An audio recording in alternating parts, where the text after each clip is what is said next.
inyong daily dose of chismisang may trivia. Let's play! Sang Tanong, Sang Sabog! Nako po, ito na matagal na naming hinintay ang pagkakataon na ito. The King of Talk, Tito Boy Abunda! Maraming salamat po. Alam mo, Tito Boy, dahil nga pangarap namin makasama ka dito, isang karangalan po na talaga namang ngayong araw na to na pagbigyan ng aming kahilingan. Thank you po. Siyempre Maraming po. salamat, Poki. Maraming salamat. At dahil Andyan ka na naman. ito, Tito Boy, kakusapin na kita puso sa puso. Oh. Puso sa puso, ako'y nakikinig. Okay po, Tito Boy. Dahil may live show ka pa mamaya, ako na munang uupo dyan para ako ang masabugan! Ang ay. Ang kapalit niyan ay sapatos!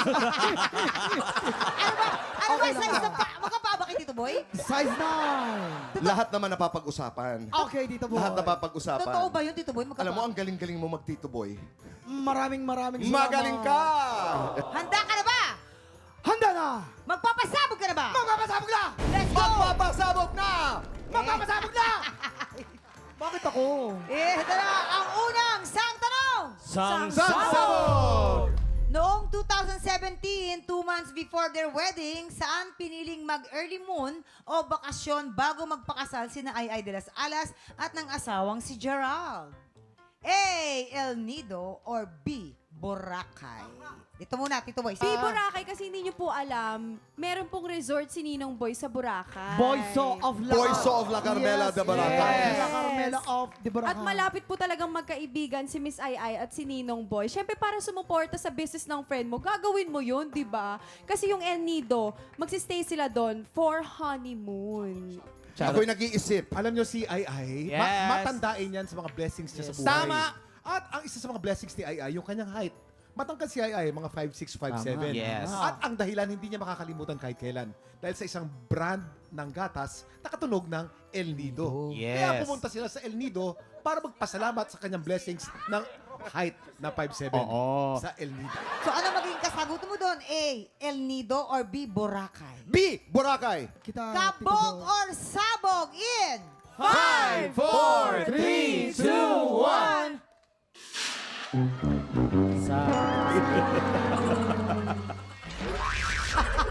Tito Boy, huwag ka mag-alala. Yung pulbos na yan, galing pa yung Dubai. Galing pa yung Dubai. Dubai. Oo. Yan- Pero, Mm, ngayon, yan. may sapatos ka. Sige pa! Sige pa! Alexander McQueen. Jason, mahal yun! Alis Jason, dyan! mahal yun! Oh, tutukan tayo! Tutukan tayo! Gusto mo? Pangako yan. Sige po, Tito Boy. Oo. Ay, Dagdagan nyo! Dagdagan nyo! Saksi ang tiktropa. Okay po. Okay? yan! Okay, eto na. Ang Okay. pangalawang sang tanong. Sang Sabog! Anong unusual item ang laging bitbit ni Heart Evangelista sa kanyang everyday bag? A. Asin or B. Spork? Ibig sabihin po ng spork ay yung hybrid na spoon and fork. Pinagsama Yes. na siya. Yes! Sa tingin ko po, asin ang kanyang laging dala. Bakit asin? Kasi asin. Parang, no? Yes, Tito Boy. Di ba, syempre, lagi siyang nagpa-flight. Lagi siyang umaalis. Kailangan niyang iwas bad luck. Yan. Proud ako sa iyo, bonito, ha? Let's go, Okay. Tito Boy. At saka At hindi ba sa asin yun? Hindi ba sa French? Yes. Kasi madalas siya sa Paris. At ang pronunciation ng asin ay aswa. Aswa. Si Miss Heart Evangelista, Chinese siya. So, sanay sila na pag nagpupunta sila sa mga restaurants, most of the time, chopsticks ang gamit nila. Pero dahil nga medyo komang si Miss Heart, Hala! Ayan! Direct, sinabi. Medyo may pagkakomang heart. Ayan. kaya po Hindi po nahihirapan kakalimutan. siyang gamitin yung kamay niya or yung fingers niya sa paghawak ng chopstick. Baka naman there's Kaya a po better... gumagamit siya palagi ng fork, pero ngayon, magaling na siya! Nasabi Baka naman na! there- Pagkasabi baka ng naman- touch move! Tito Boy, ano ang magiging kasagutan mo dyan? Asin or sport? A. Asin. Yes! Tignan natin! Kabog or sabog in? 5, 4, 3, 2, 1! Sabi sa'yo, Tito Boy. Kaya siya lagi daw may dalang asin, hindi dahil sa mga parang anti-negativity. Ano ka, Komang? Kasi minsan pag kumakain daw baka natatabangan siya, gano'n sa Yes. timpla, gano'n. Anong klaseng salt tama nga kami? That's very practical. Himalayan Himalayan salt. salt. Eto na, Tito Boy, ang iyong huling sang tanong! Sang Sabog! No, ma. I'm saying you have your favorites. And that's okay. Kasi ang importante sa akin, binuhay niyo ako. Pinakain niyo ako. Pinag-aaral niyo ako. Binihisan. Minahal niyo ako. Ito ang famous dialogue ni Bea Alonzo sa pelikulang Four Sisters in a Wedding. Ang galing mo din, mamang. Nadala Ang kami. tanong, pang-ilan sa magkakapatid ang karakter ni Bea na si Bobby?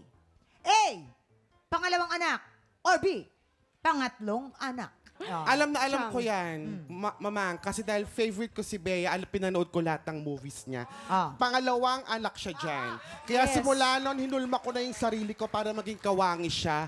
At ang tawag sa akin minsan, Bea Bunda. At alam din, Tito Boy po yun. Proud of you, Bea Chang Bunda, Susan. ladies and Pangalawang anak po gentlemen. siya. Ganda. Pangalawa. Ang panganay dyan, walang iba, kundi si Bea. Si Bea. Pangalawa, si Tony. Si Tony. Pangatlo, Angel Oxy. basta ang alam ko, ang bunso nila walang iba, kundi si Si Connie Eng. Reyes. Yeah. Ang bunso. Oy! Connie. Sencho. Hindi, pangatlo talaga kasi number 1 na favorite ko yan eh. So, pangatlo. Pangatlo Sabihin ko talaga. dito boy, pangatlo din siya. Galing. Pangalawa or pangatlo? Pangatlo. Pangatlo. Kabog or sabog? Ian! 5, 4, 3, 2, 1. Nagkamali naman. Ikaw ang nagsabing pangatlo. Pangalawa kasi. Ikaw Sasabihin ko nagsabi. sanang pangalawa eh. Pangalawa! Oh, Kumusta po ang experience? Napakasaya. Ikaw lang kasi nakaupo. napakasaya. At fun. Maraming salamat. And a happy Chinese New Year po. Sana'y mayabong, maswerte ang ating 2024. Chang Susan, Bonito J, salamat sa inyong pagsama Thank you, sa akin. Thank you po, Tito Boy. Ang karangalan ay sa amin, kumparing Boy. Maraming salamat sa pagbisita. At of course, happy anniversary sa Fast Talk. Maraming salamat. Happy anniversary! Maraming salamat. Mga tiktropa, happy Chinese New Year po sa inyong lahat. At bilang pangdagdag swerte, mamimigay po kami ng ampaw blessings sa mga tiktropa natin. Dito po sa studio, lahat po kayo bibigyan po ng ampaw blessings. Wow! Ayan! Mga tikropa, sa Lunes muli kami magpapaulan ng blessings, kaya tutok lang araw-araw dahil kapag 11:50 na, magka-blessings ka na! See you next week! Dito lang sa TikTok Live!